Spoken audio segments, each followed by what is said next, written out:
Mufroko dubbadhu. Hin dhaga'amu dubbataa jira beer. Amma dhaga'amatti fufi. Maalirraa haasaa jirtan suuraa kiyya fiddaniitiin maalirraa haasaa jirtan tol namni jireenya namaa keessa ani na dhibe wallaahi akkaataa isin ani gabbayee na hiike sin jenne deebi'ee lama fuudhuni hin jira anaaf inni nama biyya tokkooti guruu waliin finnu nama ilma tokko walirraa qabu isin gabbaatee dubbattee fi eenyumtuu yaani dubartoonni hin hinaafne hin jiru.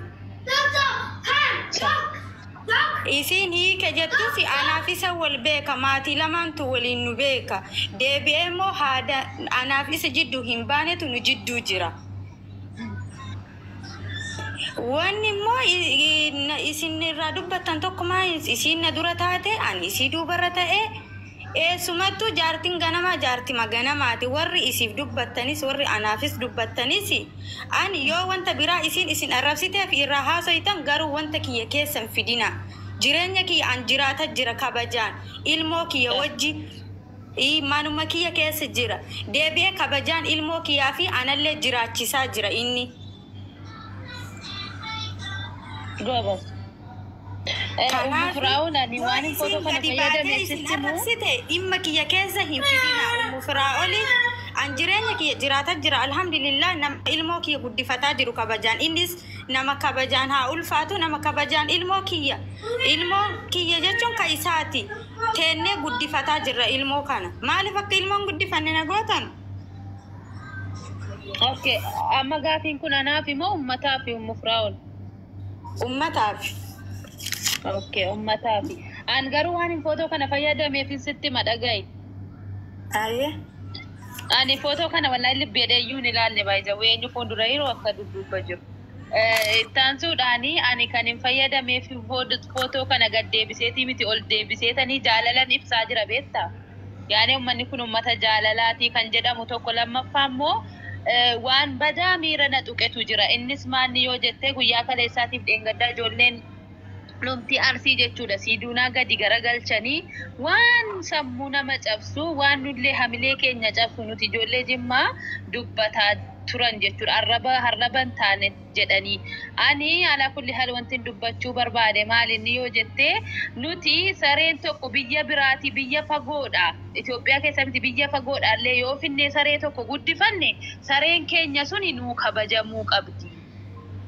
jedheetanii dubbadhe jalqaba sanan dubbadhe itti kaasee gaafumatti dhageesse qaata dhufte dhaggeeffataa turte waan hin dubbadhes dhaggeeffataa turte ani jaalalumaaf jedheeta walitti isin hidhee walitti isa hidhame kana piroofaayilii godhadhe malee waajibbaa wayitii fi miti akkuma sana yaada tokko ibsachuu waan barbaadeef kanuma qirriyoosii jedhe dhiifama footochaaf.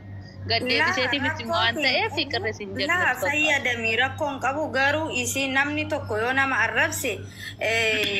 kala suuraa kiyya fidanii amma baay'ee argaa ture kaleessarra annama kana tokkicha fooloo ittiin qabu'an. Suuraa kiyya fidanii onnoo jedhanii ka isillee fidanii yoo namni tokko nama arrabse dhimma nama sanii haa dubbatan malee jireenya kiyya keessa maaliif dhufa? Bakka ani jiraata jira alhamdulillah jiraata jira ilmoo kiyya guddifata jira. Deebi'ee isammoo gabbayee na xalaaqe hin jenne warri jedhellee immoo boru itti qaanfatu wanta jiru. Eessumaayyu waliin finnu an bira amma osoo nama aarsuu barbaade beranillee akkuma amma eenyum gariin isiif dubbatu gariin anaaf dubbatu kana waa baay'ee jira jechuu. Ani dubbatu hin barbaadu garuu akka dubbadhu nan godhina. Bakka dhiisaa ana jireenya kiyya keessa baya jireenya kiyya keessa hin seenina anaaf inni nama kalee walitti makamee miti nama maatii waliin nu kenne nama maatii waliin nu beeku deebi'een lama fuudhuun anarraa baasni hin baane haa fuudhu bakka maaliin ani sanan jedhe bar Firaa'oon sanan jedhe bar namni tokko amma fakkeenya arsii tuutee jedhan isiirraa haa dubbatan suuraa kiyya fidanii maaliif dubbatan? Sababa keeti bar sababni suni akka waan sii dhimmamaniiti bar Firaa'oon akka waan sii dhimmamanii bar abbootiin keenya lama fuudhan afur fuudhani miti ma Firaa'oon barbaade ber ani na argaa sanin fedhu moo na argaa durillee har'allee na argaa jedhe miidiyaa irratti wanta arge maxxansellee beeku miidiyaa liivillee baay'ee wanta arge saasa'ee beeku jireenya kiyya jiraata jira deebi'ee osoo immoo nama aarsuu barbaade waa meeqa jira deebee waa meeqa anaaf inni waliin qabna. Hin be'een namni tokko kan beene anaaf isa rabbi tokkicha beeka.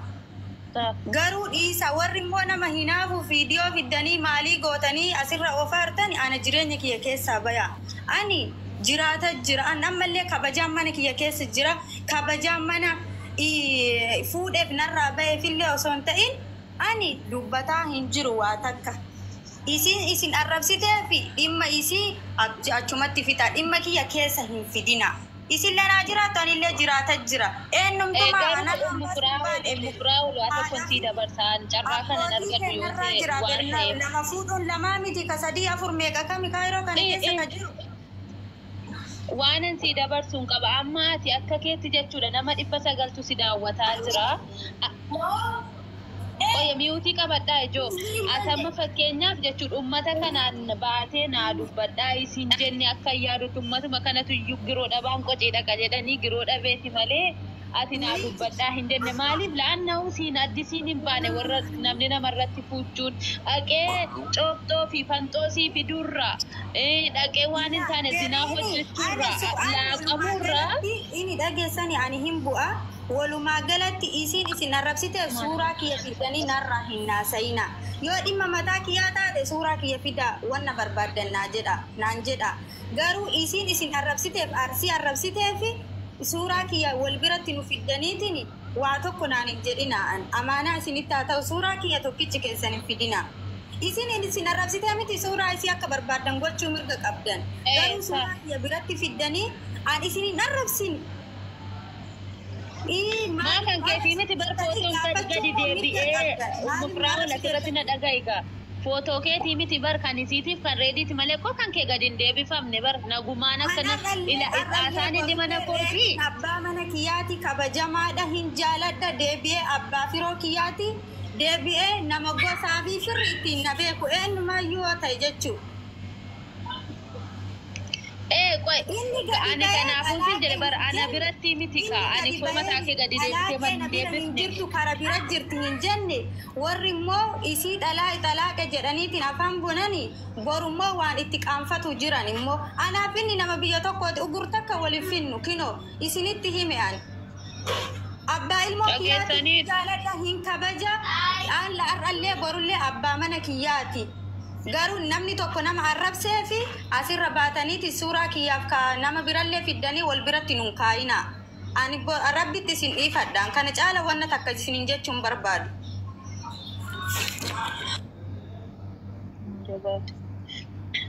Muuziqaa battee jirti egaa warroonni footoo namaa gadi deebistanuu. Dubbadhu. Dubbachuu barbaadde dubbadhu fatu. Wallahi dhugaa rabbiin isiniin jedha dhageessaniittu ani jedheera siluma ijoolleen arsii hin haasoftu diqaaltotatu haasa'a jimma keessaayis yoo namni jimma keessaa nama arrabsesi diqaalaa gandaatu nama arrabsa sini galee malee orjinaaliin jimbaa nama arrabsu orjinaaliin arsii nama arrabsu ijoollee arsii dhaggeeffadha. Suudinaa dhuftanii arrabsitan achii booda immoo firootti dabaltanii fiddanii yoo suudinaanii isin arrabsite suudinaan isin hin arrabsitu. Wabil kariim wallahi suudinaan umriisii keessatti sa'aatii isin isii gadi gombistanii arrabsitanii sanallee gadi baatee deebii takka isin hin laanne deebii takka isin hin laanne garuu isin adda maraattan reedii barbaadanii bar ishii mucaan bakka kamitti acitu jaartii lama qaba jireenyi qaala'ee jira biyya arabaatti mucaan gubatu jaartii lamaa ol bulchuu hin danda'u mucaan biyya arabaa jira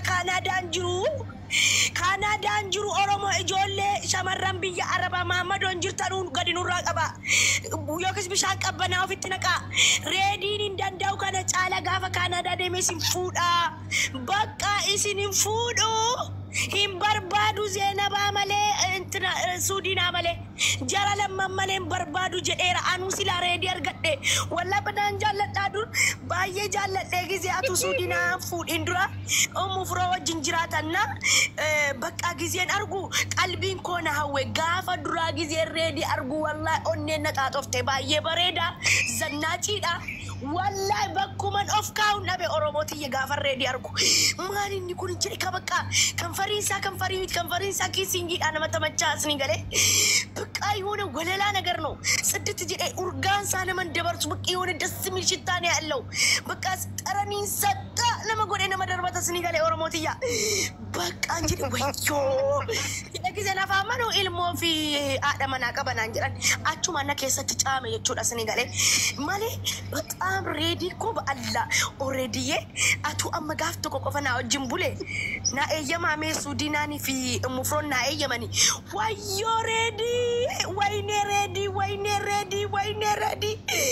dalambi yaraba simaratte bar ya ready ki jirun jabate jira sukari birri soddo magale kiloni oromotiya ready akamitti simbulcha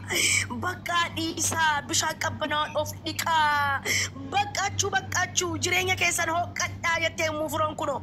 isini nudisa ajate bar nudisa wanjiru jarti lama fuchuni sinkesa ticala waja usen taqabbanaw bishan qabbanawa talji barbadadati dema qulla kesa dabbadati bishan qabbanaw san ofitti naqa yaro sana hin qabbanoftan o wa bar jallatani timiti gize tokko ho wi akana nama godasani gale jallatani miti dullonni bara shantonni yachud ilal shamarran biya araba dahaba warqida shamarran nam arabsitu shamarran biya arabamiti shamarran bunna beti hojjatu shamarra sharmuuta jechuun sigale sharmuuta jettee nama ofiisiitu akkasi sigale shamarra akkasiitu nama arabsa male yamadaan beekamamoch I love you sinin jala ijoollee biyya araba isin dahaba qulqulluudha wallahi qamamoch warri mana madaami dalagdan qamamiidha warri kan anis biyya arabaati jedhani warri nama arabsanu reedi dhaban maltaatani bannatachu dhiisa male reedi na jiraatu wayne liju inuurabbat anu arkadeen isu anis idiyooyu argachun dadhabe guyyaa tokko illee na wajjin bulee bakka asuman guyyaa tokko reedi na wajjin bulee na andu eeyuna qoccau oromo lamdon taqallachu gine bakka yune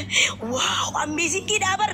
wallahi oromo diyana miredi brada barbase na jadani buluka kale sama manajerati kame afirame wallahi atuma reedi gunjaw manatti debe atuma reedi awu manatti debe oromo sila kamtani tabsitu simbarbachi se kai utali qabi nanja sudinan demte rafte nugatte ana fredi gatte rafte achin zimje ellala reedi dumalala isinis jallatani miti isinitti faradu oromotiya malifi anu akkasin ta'e kuno keessumumma yaama meesa ititti kiyarratti garagale ba gisellalu reedi aqaqaminsa ta'er kate wayo reedi ko wayne reedi gafto ko mas nyachun ko no manumatti wa metan wa batabatetti kenna wa na masakransu achuma nan gudede gaddisa malen isu reedi isu oromo isu hinumat isu reedi sinigale bakka ebadu anisin iyo yun arkanne isin cinqamtani hin cinqamina bakka jireenya nama keessa ba jireenya keessan hoqqadha jireenya mata keessani hoqa ani esan jira yada ani enyu jedha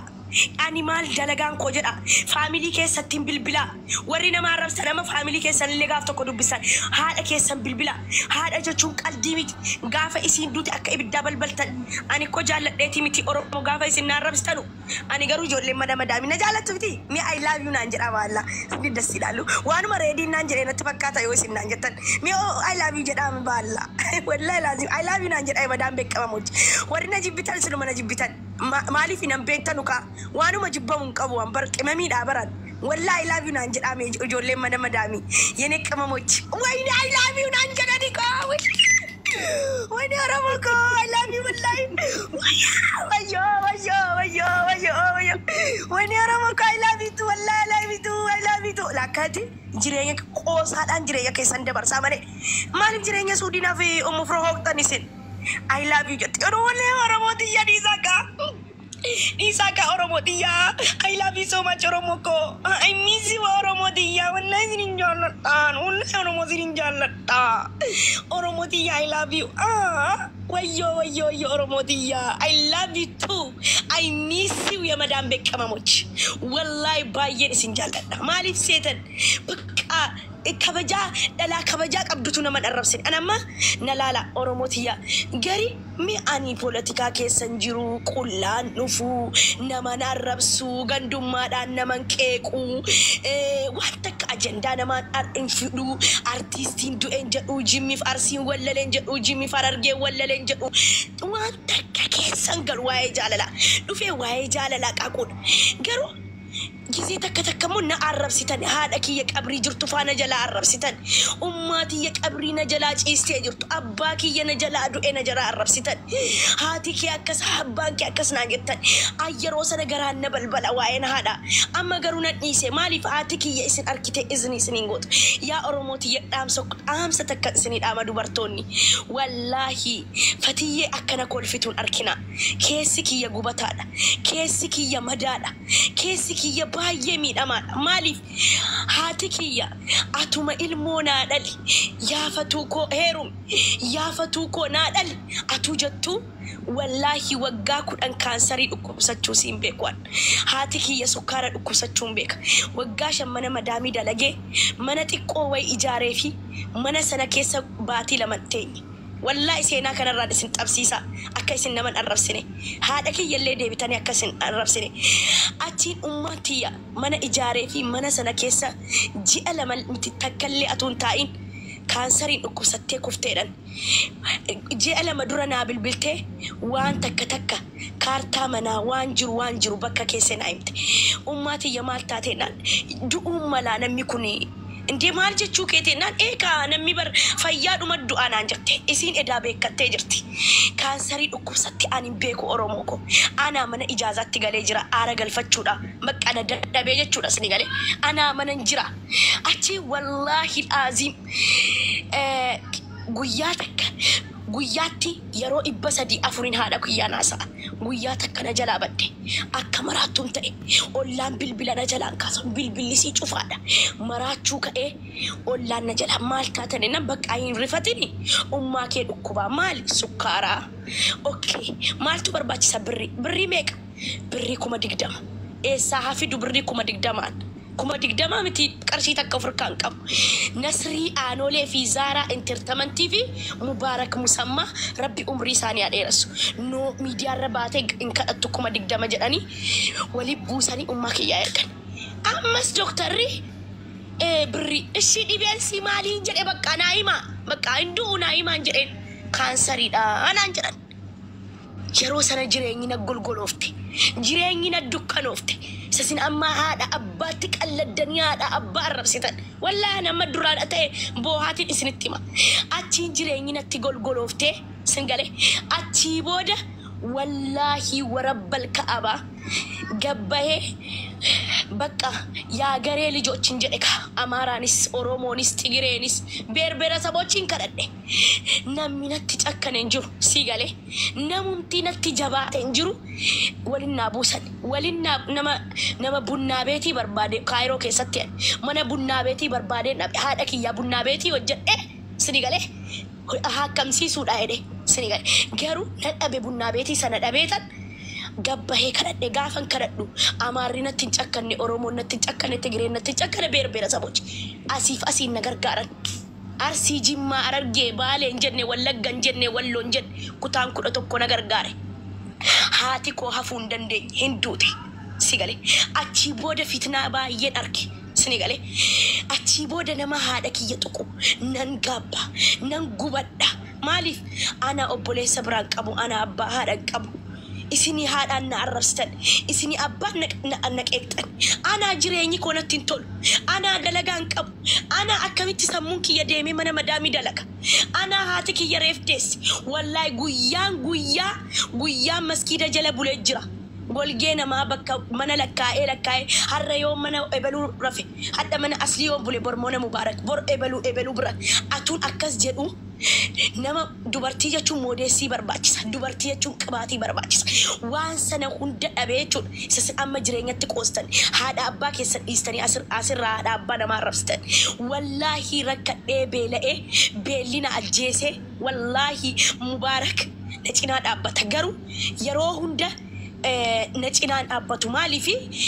na sodaadha jaartii mubaarak hedduu jaalladhaan suudinaa kana baay'ee jaalladhaan maaliif na hubatan sinigalee achi akkasitti hayaa shaashee waa'ee arsii irratti sinigaluuf arsiidha hayaat shaashee yeroo hunda liivii irratti bu'a bakka manan qabu bakka bulu ganda keessan bulaa sammuun koon dalagu yoon beelee yoon mana namaa dhaqe quufee nyaadhu na sodaadha namni na gammata namni maal naan jedha garuu atuu nyaadhee quufee natti tola jireenyi kun natti golgolooftee hayaa shaashee arsiidha ani ijoollee arsii baay'een jaalladha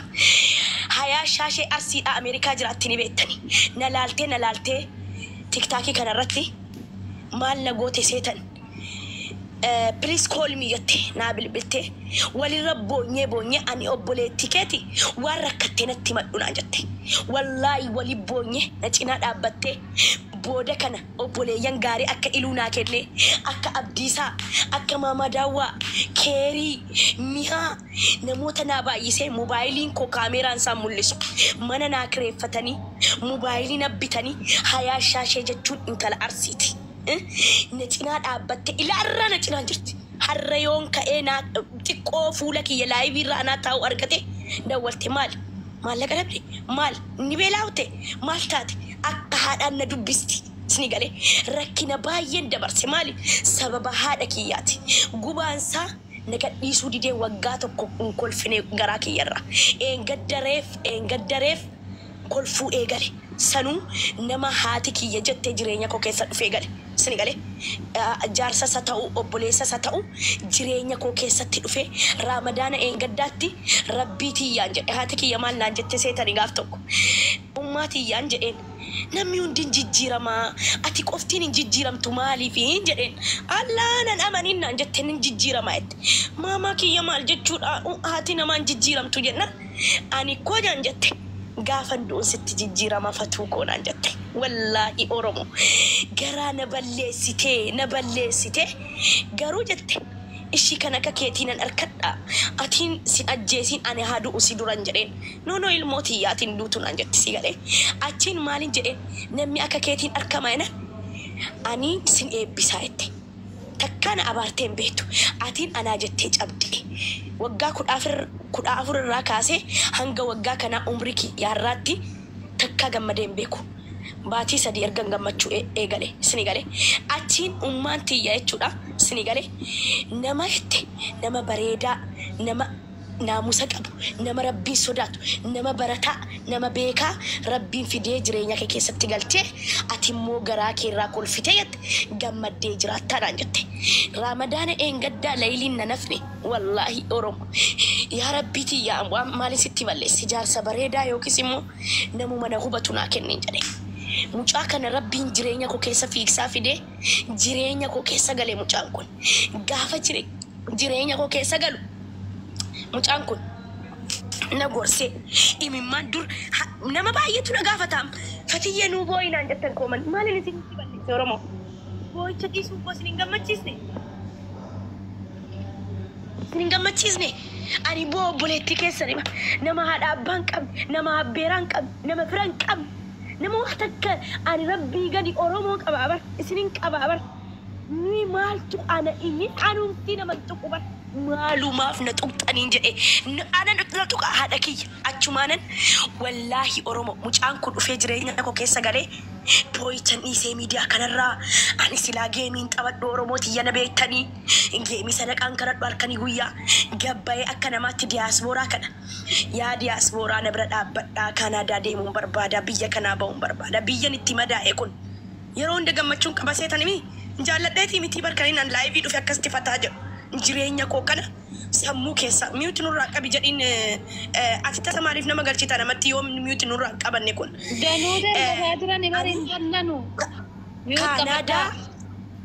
Kanadaan deema Oromoo na cinaa dhaabbadhaa geemii na qabsiisaa jennaan Oromoon bakkisiin giiftitti kennitu nama 2,000 ani jechuun feema saabar nama dur nama 2,300 mul'atu.